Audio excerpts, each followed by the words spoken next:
Long straddle की बात कर रहे हैं तो लॉन्ग स्ट्रैडल में कॉल भी खरीदते हैं, पुट भी खरीदते हैं किसी भी एक स्ट्राइक का। तो सपोज कीजिए बाजार चल रहा है 25,000 एट द मनी हुआ, तो एट द मनी का ही कॉल भी खरीदेंगे, पुट भी खरीदेंगे और सेम क्वांटिटी में। यानी अगर आप कॉल एक लॉट खरीद रहे हैं तो इसका भी एक लॉट ही लेना है, इसका ध्यान देना है।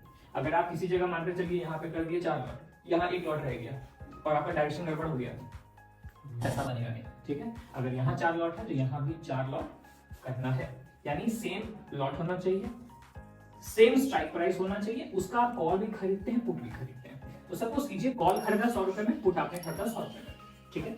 मार्केट में स्ट्रैडल आप तब बनाते हैं जब आपको उम्मीद रहता है कि एक बहुत बड़ा मूवमेंट आने वाला है। अगर हम कॉल और पुट दोनों खरीद रहे हैं, इसका मतलब ये है कि मुझे मालूम ही नहीं है कि मूवमेंट ऊपर आएगा कि नीचे।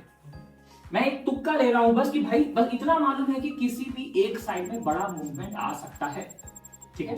तो उसके कारण हम कॉल भी खरीद रहे हैं, पुट भी खरीद रहे हैं, दोनों पता नहीं किधर जाएगा, हमको डायरेक्शन के बारे में मालूम ही नहीं है, बस इतना मालूम है कि बड़ा मूवमेंट आ सकता है। तो जब बड़ा मूवमेंट आएगा, सपोज कीजिए ऊपर की साइड बड़ा मूवमेंट आ गया, ऊपर की साइड बाजार 300 पॉइंट किसी कारण से ऊपर चला गया, ठीक है। तो होगा क्या मालूम है, आपका ये 100 रुपया कहाँ जाएगा। अगर 300 पॉइंट बाजार भाग गया तो ये 100 कितना भागेगा, हाँ लगभग 200 पकड़ते हैं, लगभग अगर 200 पॉइंट ऐड करेंगे तो 100 का हो गया आपका 300। लेकिन पुट में तो आप गलत हो गए ना।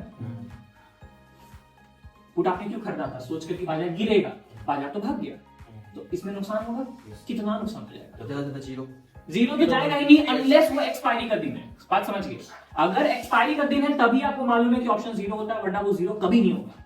तो ये मालूम है कहां तक रुक जाएगा, ये 20-25 रुपए में आकर रुक जाएगा, उससे ज्यादा नहीं जाएगा नीचे। एक्सपायरी में समय है, एक्सपायरी का दिन है तब तो वो जीरो हो जाएगा, और एक्सपायरी का दिन नहीं है तो 20-25 में आकर रुक जाएगा। तो नेट नेट आप अगर सपोज कीजिए यहाँ पर 25 ही मानते या 30 मानते, 30 पे आप ये रुक गया, तो आपने पुट में कितने रुपए खोए, 70। और आपने कॉल में कितने रुपए बनाए, 200 130 बन गया 130 नेट नेट। यही है स्ट्रैटेजी।